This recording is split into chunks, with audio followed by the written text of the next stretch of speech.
Hello. आज आपला जो नेक्स्ट टॉपिक आहे तो असणार आहे एरियल फोटोग्राफी. कालच आपण रिमोट सेन्सिंग हा टॉपिक घेतला होता. आज असणार आहे aerial photography.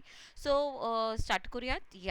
So what is aerial photography? The term photography is derived from the two Greek words. बघा, दोन Greek words meaning light and writing, म्हणजेच फॉस अँड ग्रॅफियन, या दोन शब्दापासून फोटोग्राफी हा शब्द तयार झालेला आहे. आणि एरियल म्हणजेच काय, की एखाद्या एअरबोर्न प्लॅटफॉर्मवरनं, म्हणजेच जे आपण म्हणतो ना, वातावरणात एरोप्लेन असेल, हेलिकॉप्टर असेल किंवा इतर जे काही प्लॅटफॉर्म असेल, हॉट एअर बलून, याच्यावरनं जेव्हा पृथ्वीचे छायाचित्र काढले जातात याला आपण म्हणतो एरियल फोटोग्राफी.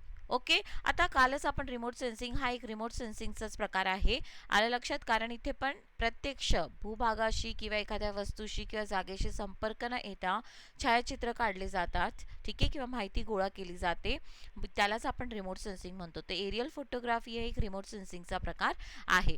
रिमोट सेन्सिंग हा जो शब्द होता ना, लक्षात ठेवा, रिमोट सेन्सिंग हा शब्द सर्वात प्रथम, किंवा आपण असं सांगू शकतो, हा शब्द कोणी तयार केला, who coin the term remote sensing. तर हा रिमोट सेन्सिंग हा शब्द 1950 मध्ये, 1950 मध्ये मिस एवेलिया, हे शब्द लक्षात ठेवायचं, यांचं नाव लक्षात ठेवायचं तुम्हाला, प्र्यूट यांनी हा रिमोट सेन्सिंग हा शब्द तयार केला होता. तर what is aerial photography, remote sensing हा शब्द कसा तयार झाला हे पण मी तुम्हाला सांगितलेलं आहे आता, राईट? आता नेक्स्ट पॉईंट आपण एरियल फोटोग्राफीचा बघणार आहे, ते म्हणजेच फोटोग्रॅमेट्री. आता एरियल फोटोग्राफीचं जे आपण टेक्नॉलॉजी जी म्हणतो ना, की याच्यामध्ये एक ॲक्युरेट मेजरमेंट्स घेतले जातात, म्हणजेच की लांबी, रुंदी, जाडी, हे सगळं काय आपल्याला मेजरमेंट्स, हे सगळ्यांचं मोजमाप केलं जातं, याला आपण म्हणतो फोटोग्रॅमेट्री. आणि लक्षात, रिमोट सेन्सिंग काय असतं ना, की आपण अगोदर बघा काल रिमोट सेन्सिंग बघितलं, याच्यामध्ये काय ना, फक्त इमेज काढले जातात, फोटोग्राफ्स घेतले जातात आणि त्याचा इंटरप्रिटेशन, ॲनालिसिस केलं जातं, विश्लेषण केलं जातं. पण एरियल फोटोग्राफी किंवा त्यालाच आपण फोटोग्रॅमेट्री म्हणतो.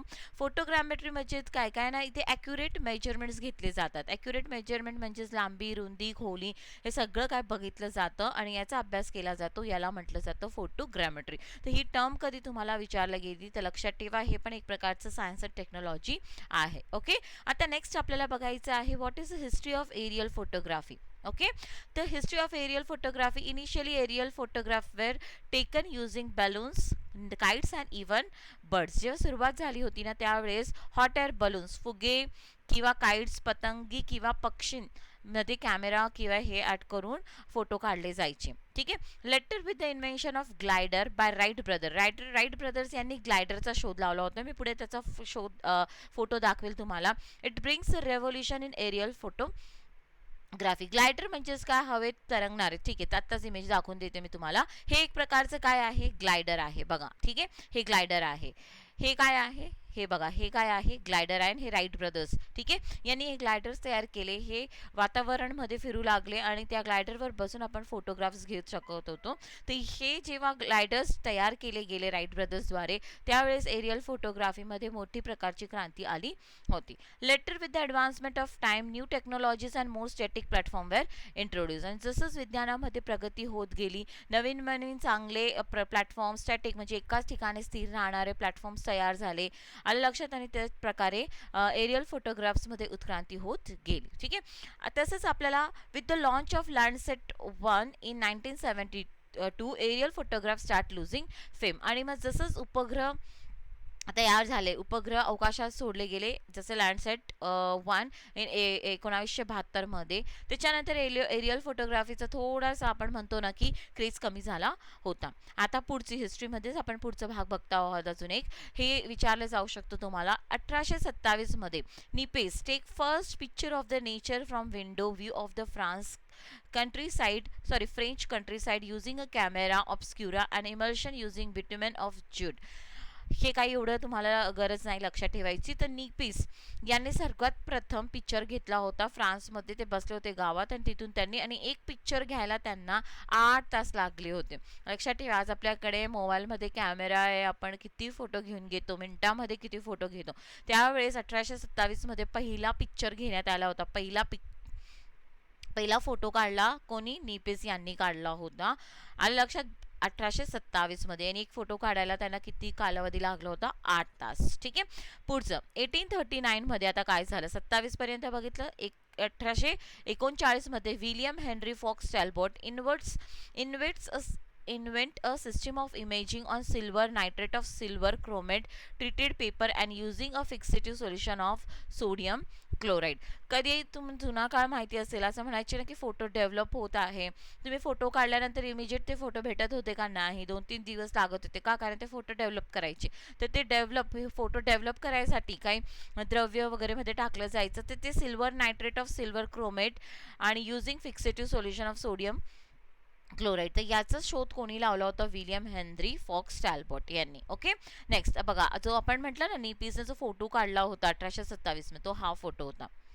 किती रॉ फोटो आहे, आणि हा फोटो काढायला त्यांना 8 तास लागला होता, पण हा पहिला फोटो होता. ठीक आहे. आज आपण मिनिटामध्ये किती फोटो, 8 तासात तर विचारूच नका, पण पहिला फोटोग्राफ हा आहे. ठीक आहे. आता नेक्स्ट जसं आपण हिस्ट्री बघतोय, 1858 मध्ये काय झालं? गॅस्पर फेलिक्स, म्हणजेच याला आपण नॅडर म्हणतो, takes the first aerial photograph from a captive balloon from an altitude of 1200 feet over Paris. Gaspard Felix हे जे होते ना, ज्यांना नदार पण म्हटलं जातं, यांनी हॉट एअर बलून, म्हणजे जे मोठे फुगे असतात ना, यांना असं लावून, तुम्ही इथे पण टुरिस्ट प्लेसमध्ये पण असतात काही पर्वतीय भागामध्ये, हे वरती पाठवलं आणि त्याच्यात बसून त्यांनी, लक्षात ठेवा, 1200 फूट उंच गेले आणि तिथून खालचा फोटो पृथ्वीचा किंवा त्या भागाचा म्हणजे पॅरिसचा, तिथनं त्यांनी फोटो काढला होता. हे बघा, हॉट एअर बलून वरती गेलं आणि तिथून त्यांनी फोटो काढला होता. तर हे पण बघा एरियल फोटोग्राफी. तर हा पहिला एरियल फोटोग्राफी म्हणू शकतात. तो तर बसून फोटो काढला होता नेपिसने, पण first aerial photography. Okay. Next आपण बोलणार आहोत 1903 मध्ये Bavarian pigeon corps uses pigeon to transmit messages and take aerial photos. आणि पिजन्स म्हणजेच काय, जे पण कबूतर वगैरे होते ना, तर त्यांच्या पायावर कॅमेरा फिट केला जायचा आणि ते फोटो तसं काय म्हणतात, हे केलं गेलं असायचं, सेटिंग केली गेलायची, असं की ते पक्षी उडत असताना फोटो काढले जातील. तर हे बघा हे फोटो, तर हे कधी सुरुवात झाली होती बघा, पक्षी उडत असताना हे फोटो काढले गेलेले दिसत आहेत तुम्हाला. तर Bavarian pigeon corps. Okay. This is, हे लक्षात ठेवा एकदा तुम्ही. ठीक आहे. 1903 मध्ये Wright brothers invented the glider. मी तुम्हाला मागे पण दाखवलं दॅट 1903 मध्ये revolutionise the process of aerial photograph. आणि म्हणजे याच्यामुळे काय झालं ना, की तुम्ही बसून छान असे फोटो काढू शकतात. ठीक आहे. 1914 world war 1 provide a boost in the use of aerial photography. World war 1 मध्ये अजून जास्त एरियल फोटोग्राफीचं महत्त्व वाढलं, कारण की ह्या देशाचं दुसऱ्या देशाची माहिती गोळा करण्यासाठी एरियल फोटोग्राफीचा जास्त वापर होत होते. ठीक आहे. आता नेक्स्ट पॉईंट. आता एरियल फोटोग्राफीचे ॲडव्हान्टेजेस काय काय महत्त्व आहे. ठीक आहे, एरियल फोटोग्राफीचे. तर पहिलं आपण बघणार आहोत बर्ड्स आय व्ह्यू. बर्ड्स याला विंटेज पॉईंट पण तुम्ही म्हणू शकतो, कारण वरतून फोटो काढतो तर एकदम तुम्हाला विस्तृत फोटो बघायला मिळणार आहे. जसं पक्षी उडतोय तर पक्षी कधी खाली बघत असेल तर त्याला खूप मोठं क्षेत्र बघायला भेटत असेल ना, तर असंच एरियल फोटोग्राफ थ्रू आपल्याला बर्ड्स आय व्ह्यू त्या क्षेत्राचा मोठा विस्तृत भागाचा अभ्यास आपण करू शकतो. मोर सेन्सिटिव्ह म्हणजेच काय, 0.3 ते 0.9 मायक्रोमीटर या सेन्सिटिव्ह म्हणजेच काय, आपले जे मनुष्याची जी आपण म्हणतो ना डोळ्याची संवेदनशीलता कोणत्या वेवलेंथला आहे, या वेवलेंथला आहे. पण मोर सेन्सिटिव्ह जे पण एरियल फोटोग्राफ्स असतात हे खूप जास्त, म्हणजे जे आपल्याला दिसू शकत नाही त्या गोष्टी पण ह्या कॅच करू शकतात. तर यांची रेंज काय आहे, 0.3 to 0.9 मायक्रोमीटर. तर this is again very important, हे पण विचारलं जाऊ शकतो. 3D इमेजेस, 3 डायमेन्शन इमेजेस आपण एरियल फोटोग्राफीद्वारे तयार करू शकतो. लक्षात ठेवा, हे फोटोग्राफ काढल्यानंतर, एरियल फोटोग्राफ काढल्यानंतर याला 3D मध्ये कन्वर्ट करण्यासाठी, 3D मध्ये परत परिवर्तित करण्यासाठी स्टिरिओस्कोप हा उपकरण वापरला जातो. ठीक आहे. 3D, आता 3D म्हणजेच काय, 3D इमेज म्हणजेच काय, की बघा आपण जेव्हा फोटो बघत असतो, ठीक आहे, सिंपल फोटो जेव्हा आपण बघतो त्यात तुम्हाला लांबी, रुंदी, खोली कळते का? नाही कळते. पण 3D इमेजेसमध्ये त्याची लांबी, रुंदी, खोली सगळं आपल्याला समजेल. याला आपण म्हणतो 3D इमेजेस. तर एरियल फोटोग्राफीमध्ये आपल्याला 3D इमेजेस तयार करू शकतो. Useful for inaccessible areas. Yes, ज्या ठिकाणी आपण प्रत्यक्ष पोहोचू शकत नाही, घनदाट जंगलं असतील, खूप पूरग्रस्त प्रदेश असेल, असे जिथे आपण जाऊ शकत नाही, अशा जे पण आपण एरियल फोटोग्राफीद्वारे फोटो काढू शकतो. यस, विमानात बसून, हेलिकॉप्टरमध्ये बसून खालच्या क्षेत्राचे अभ्यास करू शकतो, फोटो काढू शकतो. Yes, ready in short time. हे काय, फोटो काढला, कॅमेरामध्ये फोटो काढला, लगेच तो फोटो उपलब्ध, लगेच तुम्ही त्याचा अभ्यास करू शकतात. जसं सॅटेलाईटमध्ये जे आपण काल रिमोट सेन्सिंगचं बघितलं होतं, सॅटेलाईट ती इमेज घेणार, त्याच्यानंतर त्याचं विश्लेषण केलं जातो, डेव्हलप केलं जातं, त्याच्यानंतर ती तयार होते. पण रिमोट सेन्सिंग याला खूप, सॅटेलाईट जे तयार उपग्रह तयार त्याला खूप मोठा कालावधी लागतो. पण फोटोग्राफी, एरियल फोटोग्राफी हे शॉर्ट टाईममध्ये, कमी कालावधीमध्ये तुम्हाला त्याची माहिती उपलब्ध करून देते. स्ट्रॅटेजिक इम्पॉर्टन्स, यस, म्हणून मी मागच्या पॉईंटला सांगितलं, वर्ल्ड वॉर 1 मध्ये, वर्ल्ड वॉर 1 मध्ये याचं महत्त्व जास्त वाढले होते. का? कारण आपण तर जाऊ शकत नाही, पण तुम्ही एरियल फोटोग्राफ ड्रोनद्वारे किंवा हेलिकॉप्टरमध्ये, तिथनं तुम्ही त्या क्षेत्राचे जिथे आपण जाऊ शकत नाही, किंवा दुश्मन देशाचे ते आहे भाग, तर त्यातले आपण फोटो काढू शकतो आणि ते काय हालचाल सुरू आहे हे समजू शकते. Helps in studying temporal changes. आता टेम्पोरल चेंजेस म्हणजेच काय, टाइम अनुसार, काल अनुसार काय बदल घडत गेलेले आहे त्याचा अभ्यास आपण करू शकतो. जसं काल पण आपण बोललो होतो की समजा Pune in 1972, Pune in 1980, Pune in 1992, Pune in 2002, Pune in 2022, कसे बदल घडत गेले एकाच ठिकाणाचे फोटो. समजा आपण इथे पुण्याचं आपण घेतलं, डेक्कन एरियाचा 72चा फोटो बघितला, 82चा डेक्कन एरियाचा फोटो बघितला, आणि आता 2022, तर कसं त्याच्यात बदल घडत आले आहे याचा अभ्यास पण आपण एरियल फोटोग्राफीद्वारे आपल्याला करायला भेटतं. ओके, चलो आता नेक्स्ट पॉईंटकडे आपण जाऊया. टाइप्स ऑफ एरियल फोटोग्राफी, हे खूप महत्त्वाचं आहे. On the basis of camera access, आता कॅमेरा तुम्ही कोणत्या अक्षाला लावलेला आहे त्यानुसार फोटो तयार होईल. Yes, on the basis of, हे बेसिस आहे ऑफ कॅमेरा ॲक्सेस. तर याच्यात आपण 3 प्रकार बघतो, राईट. एक म्हणजेच vertical, this is a lower oblique, आणि याला आपण म्हणतो हॉरिझॉन्टल, किंवा याला म्हटलं जातं हायर ऑब्लिक पण म्हटलं जातं. याला अजून काय म्हटलं जातं, हायर ऑब्लिक पण म्हटलं जातं. व्हर्टिकल म्हणजेच काय की सी दिस, कॅमेरा हा सपोज एरोप्लेन असेल, कॅमेरा लेन्स ही कशी आहे, व्हर्टिकल. आलं लक्षात? येस, व्हर्टिकल हा जो पॉईंट दिसतोय ना, याला काय म्हटलं जातं, नादीर. याला काय म्हटलं जातं, नादीर. हे लक्षात ठेवायचं आहे. आजूबाजूचं जे असतं याला आपण म्हणतो लिंब. काय म्हणतो, लिंब. ओके, तर हे जो क्षेत्र आहे हे नादीर क्षेत्र. तर बघा, हे व्हर्टिकल फोटोग्राफी आहे. म्हणजे याला, हा जो कॅमेराचा जो ॲक्सिस आहे ना, हा 3 डिग्री पर्यंत, 3 अंश पर्यंत कललेला असतो. तर त्यावेळेस तुम्हाला अशा प्रकारची इमेज त्या क्षेत्राची भेटलेली आहे. आता त्या क्षेत्राची आपण इमेज, फक्त कॅमेराचा ॲक्सेस कसा केला आहे आपण आता, लो ऑब्लिक कसा केलेला आहे, लो ऑब्लिक केलं. तर त्यावेळेस तुम्हाला कसं बघायला भेटतं आहे, बघा, लाईक दिस. आलं लक्षात? लो ऑब्लिक म्हणजेच काय, ते कॅमेराचे ॲक्सेस आपण कुठपर्यंत केलं, 3 ते 30 डिग्री पर्यंत. त्यावेळेस तुम्हाला असं अजून विस्तृत क्षेत्र बघायला मिळलं. बघा, व्हर्टिकलमध्ये एवढंच. अजून जेव्हा त्याला ऑब्लिक केलं आपण, हायर ऑब्लिक म्हणजे पूर्ण हॉरिझॉन्टल, त्यावेळेस आपण कॅमेराचा ॲक्सेस 30 डिग्री, 30 अंशपेक्षा जास्त, 60 डिग्री पर्यंत आपण नेतो, त्याला आपण म्हणतो हायर ऑब्लिक. ठीक आहे, तर त्यावेळेस बघा तुम्हाला त्या प्रदेशाचे एकदम छोटे डिटेल्स आणि आकाश पण बघायला मिळेल, हॉरिझॉन पण बघायला भेटतं. तर कधी तुम्हाला असं विचारलं गेलं की एरियल फोटोग्राफीच्या कोणत्या ॲक्सिसला विस्तृत माहिती आणि आकाश, हॉरिझॉन पण, क्षितिज पण बघायला मिळेल, तर ते म्हणजेच हायर ऑब्लिकला, हॉरिझॉन्टल फोटो. क्लिअर सगळ्यांना? ओके, हॉरिझॉन्टल फोटोमध्ये विस्तृत प्रदेशाची माहिती बघायला भेटते तुम्हाला. ठीक आहे, हे जेव्हा खराब वातावरण असेल, ठीक आहे, त्यावेळेस पण जेव्हा फोटो काढायचे असेल तर कॅमेराच्या ॲक्सिस ऑब्लिकमध्ये ठेवलं जातं. व्हर्टिकल ॲक्सेसमध्ये खराब वातावरण, ढगाळ वातावरणमध्ये व्हर्टिकल ॲक्सेसमध्ये चांगली छायाचित्र येत नाही. ढगाळ वातावरणाच्या वेळेस ॲक्सेस कसा ठेवला जातो, ह्या प्रकारचा. ओके, तर on the basis of camera axis, type of aerial फोटोग्राफीचा पहिला भाग. ओके, त्याच्यानंतर next, on the basis of, एक minute, on the basis of scale. Okay, on the basis of scale, आता कसं आहे की आता आपण जेव्हा हे फोटोग्राफ काढतो, ठीक आहे, आणि याचा आता एनलार्ज केला आपण हा फोटोग्राफ, तर आता फोटो काढल्यानंतर जे तुम्हाला फोटोग्राफमध्ये दिसतं आहे ते काय आहे, 1 सेंटीमीटर ऑन मॅप.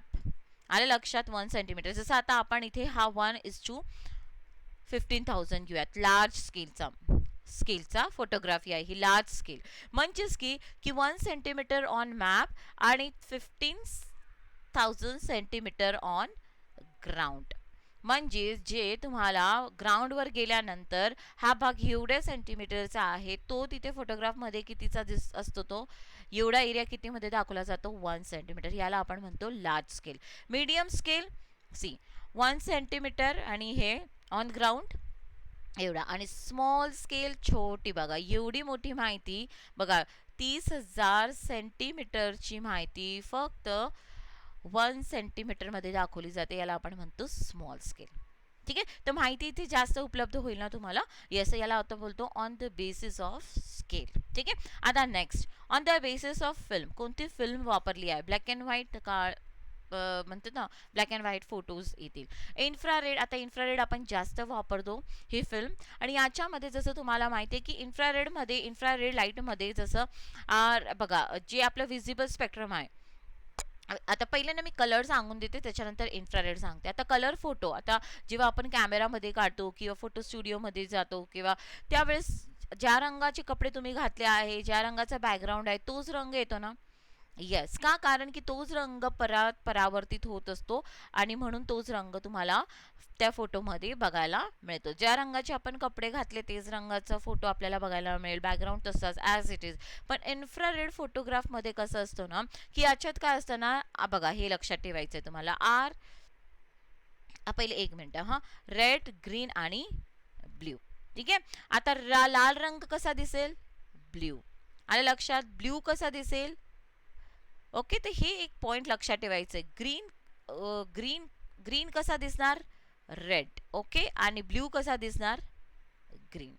आलं लक्षात? तर RB हे लक्षात ठेवायचं. याचं तुम्ही असं बघू शकतात की लाल रंग निळा, हिरवा रंग लाल आणि ब्ल्यू हिरवा दिसतो. आलं लक्षात? तर हे इन्फ्रारेड मध्ये असं दिसेल तुम्हाला. तर हिरव्या रंगाची वनस्पती असेल तर ती लाल रंगात दर्शवली जाणार. तर on the basis of film असं पकडलं जातं. ओके, आता next, process of aerial photography. हे पिन पॉइंट आहे. हे pin point photography. Pin point photography म्हणजेच काय, की समजा तुम्हाला फक्त एखाद्या शाळेची, लक्षात, एखाद्या शाळेची तुम्हाला फोटो काढायला सांगितली आहे, किंवा एखाद्या छोट्या गावाचा तुम्हाला फोटोग्राफ काढायला सांगितलेला आहे, एखाद्या मंदिराचा फोटोग्राफ काढायला सांगितलेला आहे. ठीक आहे, तर त्याला आपण म्हणतो पिन पॉइंट फोटोग्राफी.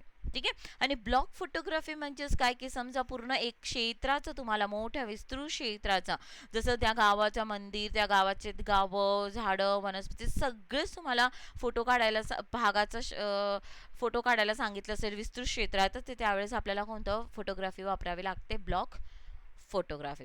तर विस्तृत क्षेत्रासाठी ब्लॉक फोटोग्राफी. एक विशिष्ट भागाचा अभ्यास करायचा असेल, जसं मंदिर, एखादा भाग, ठीक आहे, एखादी शाळाचा फोटो काढायचा असेल, तर स्पेसिफिक जागेचा फोटो काढायचा असेल, तर त्याला आपण म्हणतो pin point photography. Okay, next, geometry of an aerial photography. ठीक आहे, आता हे जिओमेट्री, 3 प्रोजेक्शन्स असतात. 3 प्रोजेक्शन्स म्हणजेच की हे फोटो काढत असताना काय असतं ना, की हा ग्राउंड आहे. आलं लक्षात? यस, ठीक आहे. हे इथे तुमचा कॅमेरा लावलेला असतो आणि हा एक ॲक्सेस घेतला जातो, राईट. तर एरियल फोटोग्राफीसाठी आपण कोणता प्रोजेक्शन वापरतो? Central projection. तुम्हाला इथे क्वेश्चन हाच विचारला जाईल, लक्षात ठेवा, की एरियल फोटोग्राफीसाठी कोणता प्रोजेक्शन वापरला जातो? तो सेंट्रल प्रोजेक्शन. ओके, मॅप, जे पण आपले नकाशे तयार केले जातात, नकाशा, मॅपसाठी कोणता प्रोजेक्शन वापरला जातो? Orthogonal projection. जोड्या लावा वगैरे मध्ये विचारलं तर तुम्हाला माहित असायला पाहिजे ऑर्थोगोनल प्रोजेक्शन. पण जोड्या लावापेक्षा इथे 1 लाइनर क्वेश्चन तुम्हाला विचारला जाऊ शकतो, की एरियल फोटोग्राफीसाठी कोणता? तर सेंट्रल प्रोजेक्शन. आल्या लक्षात? Central projection. Central projection see like this centre. कधी आकृती पण विचारली तर माहित असायला पाहिजे ऑर्थोगोनल मॅपसाठी. क्लिअर सगळ्यांना? ओके, तर हे पॉईंट 2 खूप इम्पॉर्टंट आहे. मी फक्त तुम्हाला एक आयडिया देऊन देत आहे, आणि अशावरच असेच क्वेश्चन्स विचारलेले असतात तुम्हाला. Okay, yes. आणि हे काय असं ना, हे बघा, हे तुमचं ग्राउंड, ज्या क्षेत्राचा तुम्ही फोटो काढत आहात रिअल फोटोग्राफीमध्ये, हे काय तुमचं इथे कॅमेरा आहे. ठीक आहे, आणि हे प्रिन्सिपल ॲक्सिस याला आपण म्हणतो. आणि हे वर्टिकल फोटो ना खालची, तर हा काय असणार आहे? तुमचा नादीर. हे काय असणार आहे? नादीर. मी तुम्हाला सांगितलंय व्हॉट इज नादीर. ठीक आहे, तर central projection, orthogonal projection. Okay, आता नेक्स्ट पॉईंटकडे जाऊयात. Time of aerial photography. Aerial photography काढण्यासाठी एक स्पेसिफिक टाइम असतो. तुम्ही उठले कधी पण तुम्ही फोटो काढू शकत नाही. बघा, दुपारी 12 वाजता कधी तुम्ही एरियल फोटोग्राफी करायचा विचार केला तर ते योग्य वेळ नाही आहे. का? कारण त्यावेळी सूर्य डोक्यावर असतो. आलं लक्षात? त्याच्यामुळे काय असतं ना, की आपली सावली पडत नाही. आणि सावली, एरियल फोटोग्राफीसाठी सावली पडणं खूप महत्त्वाचं आहे. लक्षात ठेवा, सावली खूप महत्त्वाची असते. त्याच्यामुळे जेव्हा सावली पडेल त्यावेळेसच फोटोग्राफी, म्हणून 12च्या वेळेस फोटो काढायचं नाही. किंवा तुम्हाला कधी विचारलं गेलं, एक तर असं विचारलं जाऊ शकतो, एकदम 12 वाजता फोटो काढायचा नाही, किंवा तुम्हाला असं सांगितलं गेलं की ज्या वेळेस सूर्य जो असतो लक्षात, त्यावेळी जो हॉरिझॉनवर, लक्षात ठेवा, हॉरिझॉनवर 30 डिग्री किंवा 60 डिग्री अंशला येणार, त्यावेळेस सूर्य एकदम 90ला आला ना, तर आपण डोक्यावर असतो, त्यावेळेस आपली छाया पडत नाही. आलं लक्षात? ये सावली पडत नाही, त्याच्यामुळे नाही. एक तर 30 किंवा 60 डिग्रीला जेव्हा सूर्य असेल आकाशात, त्यावेळेस फोटो काढले जातात. म्हणजेच एक तर सनराईज आणि सनसेट कधी विचार केला तर सपोज हे 12 वाजता आपण पकडलं, तर 12च्या अगोदर फोटो काढायचे आणि 12च्या नंतर फोटो काढायचे. एक तर सनसेटच्या वेळीस किंवा सनराईज झाल्या नंतर. आलं लक्षात? तर time of aerial photography, this is very important. हे परत तुम्ही लक्षात ठेवणार, आणि अँगल विचारलं तर हे पण लक्षात ठेवायचं आहे. हां, फ्लॅट एरिया असेल ना, समजा एखाद्या तुम्हाला